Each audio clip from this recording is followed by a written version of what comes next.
Welcome to the 1 Hour Guide by Anil Nathu. Great to be here. At the Deep Dive, we really try to get straight to the heart of important ideas, give you a clear, concise understanding of what truly matters. Sort of a shortcut to being well-informed, right? Exactly.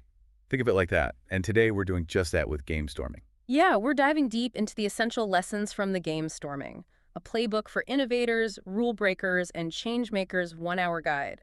That's by Dave Gray, Sunni Brown, and James Macanufo. Right. And we're using the 1 Hour Guide by Anil Nathu summary as our foundation, our mission today. Extract the absolute core insight. The key takeaways that can really make a difference for you, the learner.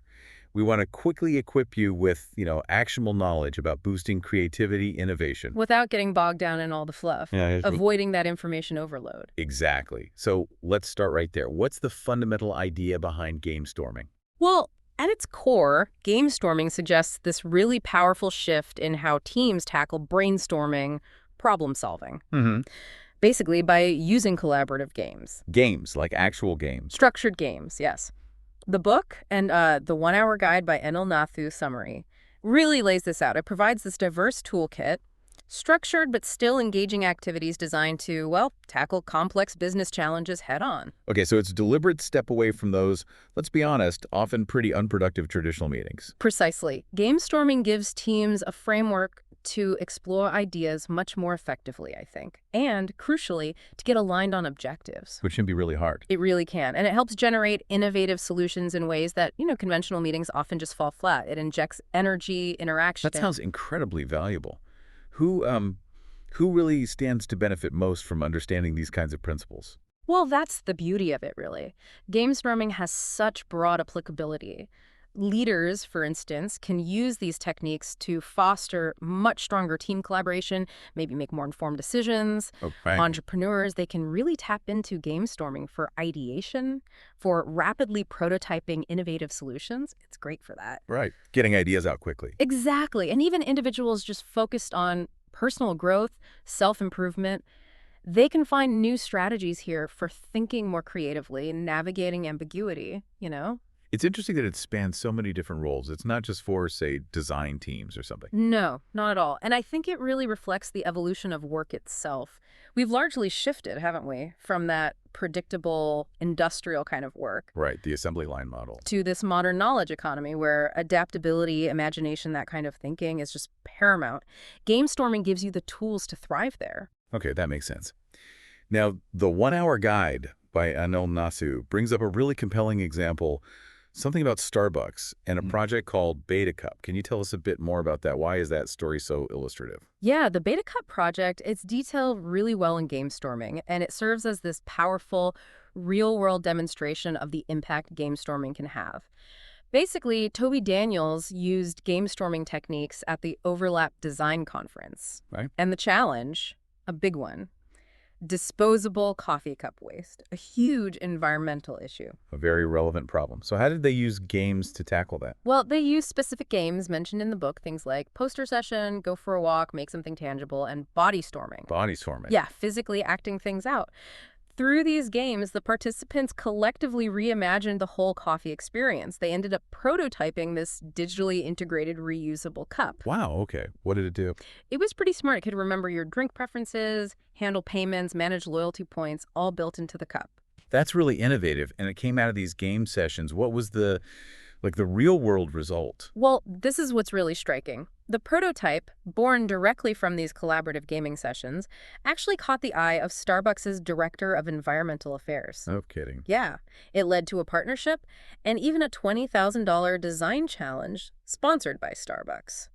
So it's a super clear illustration of how Gamestorming can take this, abstract concern Like cup waste. and turn it into a concrete, innovative solution with significant actual business implications. That really does paint a vivid picture. Okay, so let's zoom out again. Looking at the core of Gamestorming, what are the most important underlying ideas and concepts that the 1 Hour Guide by Anil Nathu pulls out? One really fundamental shift Gamestorming emphasizes is that move we talked about from industrial work to knowledge work. Right. Predictable tasks versus creative problem solving. Exactly. Where industrial work was about predictable, repeatable stuff, today's economy thrives on creativity, innovation.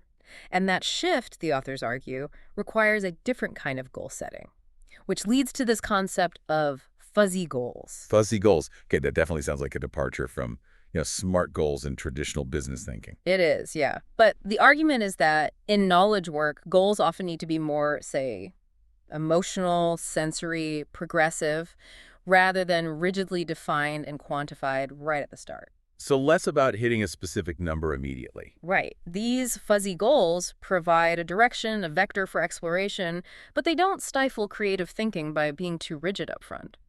The book actually makes an interesting comparison to the military's CONOPS, the concept of operations, Oh, interesting. where the understanding sort of evolves iteratively as you go. So it's about setting a general intent, maybe, and letting the specifics emerge through the actual process. Precisely.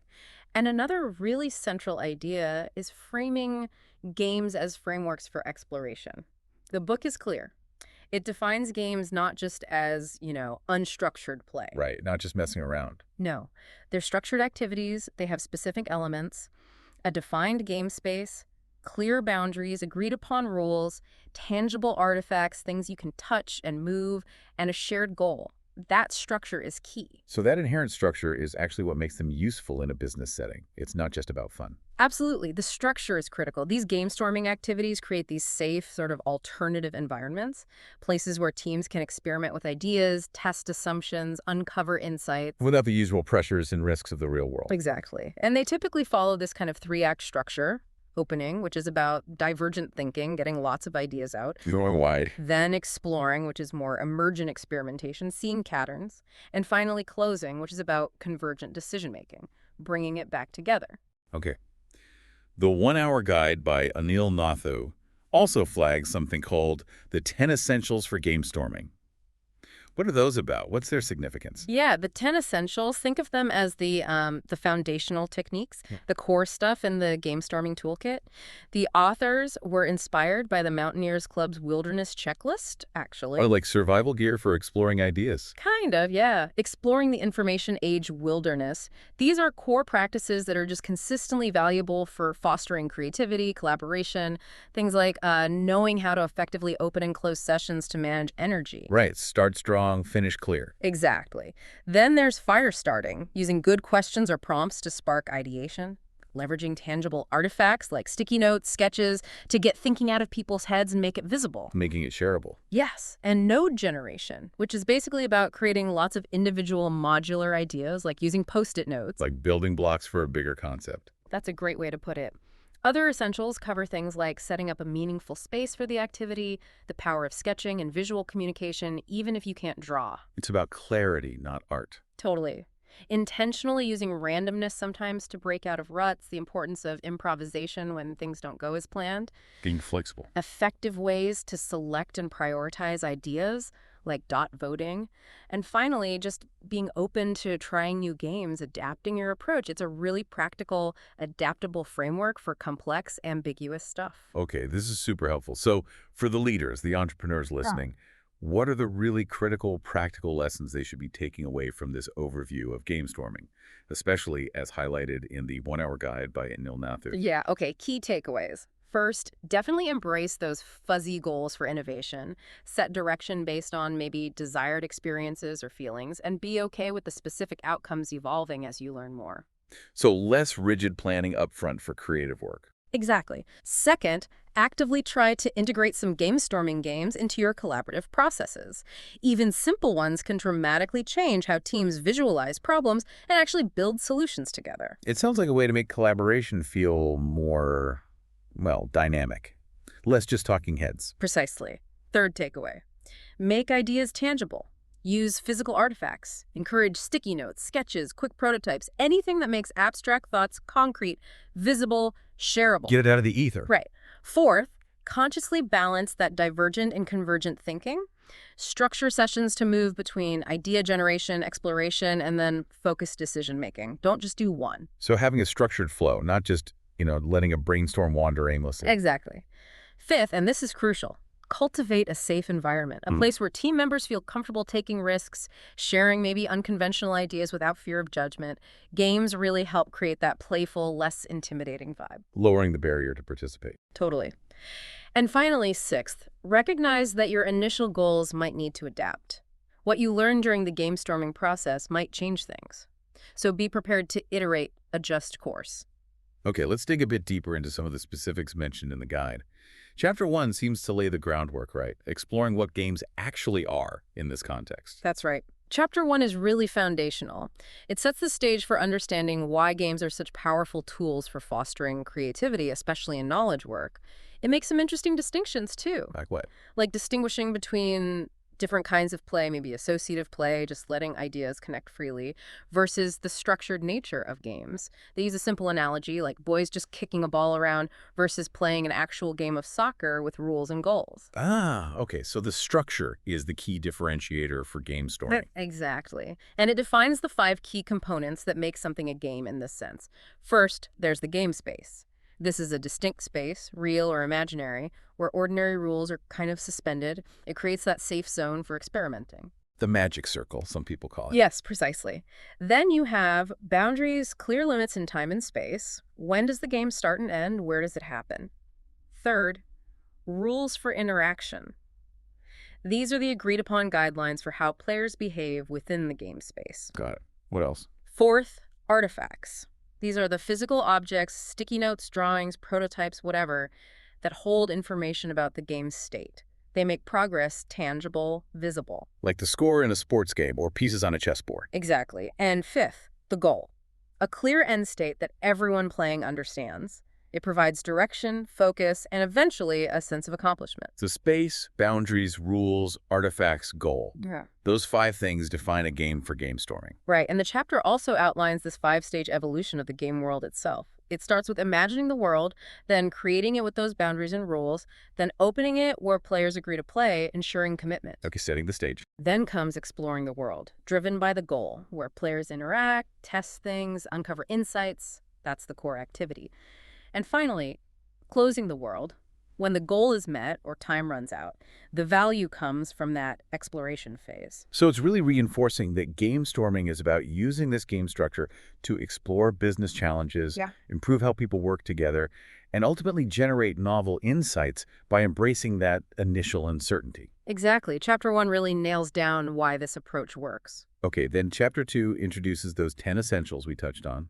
The toolkit. Yeah. Can we revisit those maybe a bit more specifically? You mentioned the Mountaineers Club analogy. Yeah, the analogy is great because it frames game storming not just as playing, but as serious exploration in the information age. These 10 essentials are the core techniques you'll use most often. Like the multi-tool or compass for this exploration. Exactly. So number 1 is opening and closing. This is about consciously managing the energy and flow of a session, sparking imagination at the start, consolidating ideas at the end, and crucially, closing every loop you open. Don't leave things hanging. Right. Second, fire starting. Igniting imagination, usually with focused questions or maybe fill-in-the-blank prompts, guiding the initial thought process. Got it. Third, artifacts. We talked about these tangible, portable objects like sticky notes, index cards, models. They externalize knowledge, make it manipulable, like chess pieces holding the state of the game. Makes sense. Fourth, node generation. This is the act of creating lots of those modular artifacts. Think of the post-up game generating many individual ideas on separate notes. Building the raw material. Well, exactly. Fifth, meaningful space. This refers to the physical and conceptual environment. How you arrange the room, the whiteboard, the artifacts to make information visible and easy to interact with. So the space itself becomes part of the tool. Definitely. Sixth is sketching and model making. Creating visual or physical representations to make abstract concepts tangible. Again, it's not about artistic skill, just clarity. Seventh involves randomness, reversal, and reframing. Techniques to deliberately disrupt conventional thinking patterns, shake things up, and spark new perspectives. Getting unstuck. Right. Eighth is improvisation. Being able to adapt to unexpected turns, think on your feet, keep the energy flowing even when things go off script. Essential for any facilitation, really. Absolutely. Ninth is selection. Methods for narrowing down all those generated ideas to focus on the most promising ones. Dot voting is a classic example here. Converging again. Yes. And 10th, simply try something new. Continuously experimenting with different games, variations, learning what works best in different situations keeps things fresh. That's a really solid toolkit. Very practical. And highly versatile. You can mix and match these essentials in countless ways depending on the challenge. So having the toolkit is one thing, but Chapter 3 talks about core skills, right? Like the craft of using those tools effectively. Precisely. Gamestorming isn't just about knowing the games. It's a craft that requires both technical proficiency with the tools, the essentials, and this adaptive, flexible thinking. Chapter 3 outlines 5 essential skills for both facilitating and participating effectively. Okay, what are we? First is asking questions. Knowing how to frame different types of questions, opening questions to broaden thinking, examining questions to dig deeper, experimental questions to test ideas. The key is guiding inquiry and avoiding that trap of trying to be creative and critical at the exact same moment. Right, separating those modes of thinking. Exactly. Like in the post-up game, asking, "What do I need from the store?" is a clear opening question. Second skill, creating artifacts and meaningful space. We touched on this. It's about skillfully externalizing information using tangible objects and then organizing that space so it reflects the group's collective thinking. Think about how ideas from post-up might get sorted and clustered on a whiteboard. Making the group's brain visible. That's a perfect way to put it. Third skill, employing visual language. Using simple shapes like a basic visual alphabet sketches, diagrams to communicate ideas clearly and quickly. Again, clarity over artistry is the goal. Sketching a customer journey, for example. Makes sense. Easy to understand. Fourth skill, improvisation. This comes up again because it's so vital. Adapting gracefully when things go sideways during a session, keeping it engaging and productive. They mention the gibberish game as practice for thinking on your feet. Right, handling the unexpected. And the fifth skill, maybe the most important, practice. Like any craft, you get better by doing it. Consistent experimentation, maybe starting in low-stakes settings, builds confidence and refines your technique with all these other skills and tools. So it's about actually doing it, not just reading about it. Absolutely. And these 5 skills are interconnected. Mastering them makes the whole game-storming process much more fluid and impactful in pretty much any professional setting. Okay, so we have the philosophy, the tools, the skills. Chapters 4 through 7 seem to get into the actual games themselves, categorized by purpose, starting with core games in Chapter 4. That's right. Chapter 4 is like the practical entry point, introducing some foundational game-storming games that you'll use frequently. The guide specifically mentions post-up and dot voting as examples here. We've mentioned those a couple of times. Can you break down how they work? Post-up first. Sure. The post-up game is often used early on. It typically starts with a fire-starting question. Then everyone silently generates ideas related to that question, writing one idea per sticky note. One idea per note. That seems important. It keeps ideas modular. Then people share their ideas aloud, one by one, placing their sticky notes onto a shared visible surface, like a wall or whiteboard. This embodies that node generation, essential, and creates a shared visual repository of everyone's initial thoughts. It avoids groupthink early on. Okay, so individual generation, then collective sharing. What about dot voting? Dot voting usually comes after idea generation, like after a post-up. It's a selection technique, part of closing or converging. Everyone gets a limited number of sticky dots, say 3 or 5. Right, limited resources. Exactly. And they place their dots on the ideas, usually represented by the sticky notes from post-up, that they think are most important, promising, or worth exploring further. It's a quick, democratic way to gauge group preference and prioritize. We saw it used in the Betacup example to select promising concepts. It's a simple way to narrow things down. Does Chapter 4 mention any others? The guide implies others are covered in the full book based on index references. Things like affinity map, which is about clustering those generated sticky notes into related themes or groups. Finding patterns. Yes. And maybe 3-12-3 brainstorm, which is about rapid idea generation under time pressure. Also, 5 whys, a classic technique for digging down to root causes by repeatedly asking why. So these core games are like the versatile workhorses of gamestorming. Exactly. They operationalize the principles. They're generally easy to learn, don't require many resources, and can be used in lots of different situations. Okay, then Chapter 5 focuses on games for opening. What's the goal there? Opening games, as the name suggests, are all about kicking things off and sparking divergent thinking.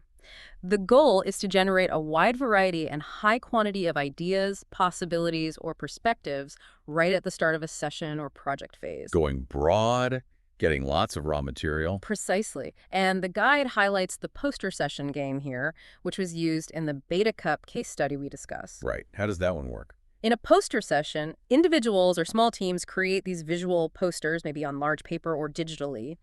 Each poster proposes a topic, an idea, a perspective related to the challenge. They're like mini infographics. Okay, visual focus again. Yes. Then everyone does a silent gallery walk, looking at all the posters, trying to interpret them without explanation initially. This encourages independent thinking. Afterwards, there's usually discussion and often a selection process, maybe using dot voting, to choose which topics or ideas to explore further. So it leverages individual prep, visual communication, and then group selection. Exactly. It's great for exploring different facets of a complex problem early on. The guide also implies other opening games are in the book, again, based on index hints, like maybe that 3-12-3 brainstorm for quick initial ideation, Get the juices flowing. or standard icebreakers just to build rapport and make people comfortable contributing. And even affinity map could be used in an opening way to generate and loosely categorize initial thoughts. So the main point of opening games is quantity, variety, creating a safe space to get initial thoughts out, using things like fire starting and node generation. You got it. Laying the foundation for deeper exploration. Which brings us to Chapter 6, Games for Exploring. Well, What happens in this phase? the exploring phase is where things get really interesting. It's the emergent phase, moving beyond just generating ideas to actually experimenting with them, testing assumptions, finding patterns, and deepening understanding. It bridges the opening divergent and closing convergent phases. So playing with the ideas generated earlier. Right. And the guide specifically calls out Bodystorming and Go for a Walk from the Betacup example as key exploring games. Okay, Bodystorming, that sounds active. It is.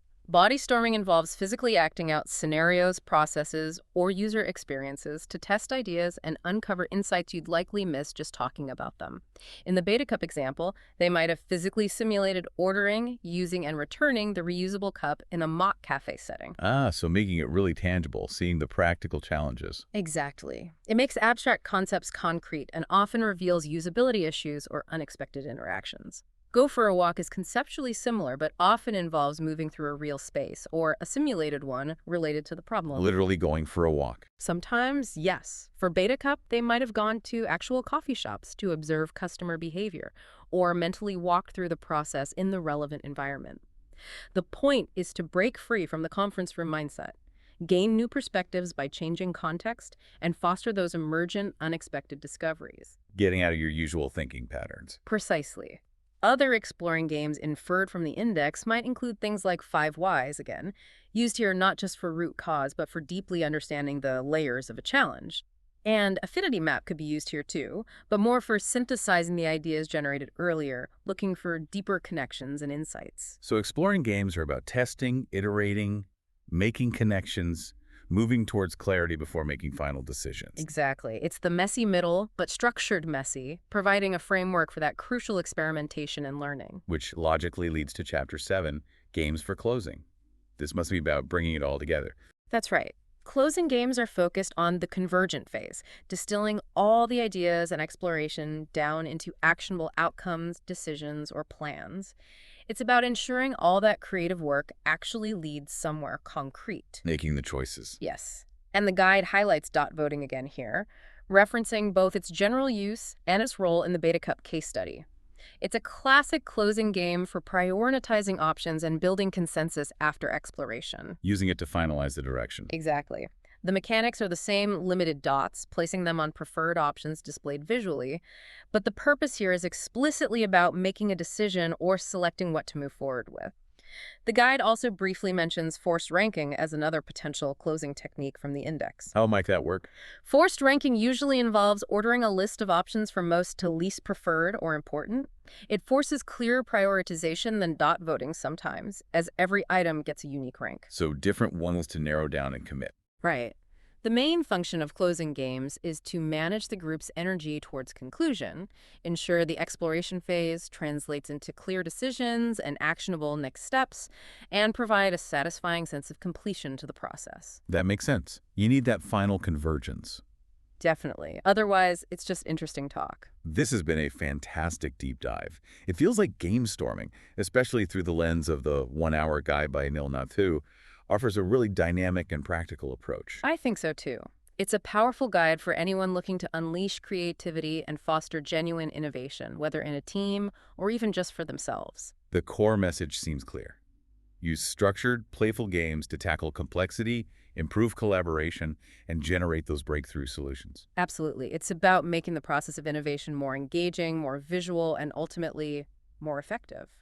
So for you, the learner, the challenge is maybe to think about how you could apply some of these principles. Even one small game. Could you use post up in your next team meeting? Could you try sketching an idea instead of just writing it? Yeah, just trying one thing can open up new possibilities. Definitely food for thought. For more business insights like these, remember, you can buy the book at the 1 Hour Guide website. Thank you for joining us today. Buy the book at the 1 Hour Guide website for more business insights.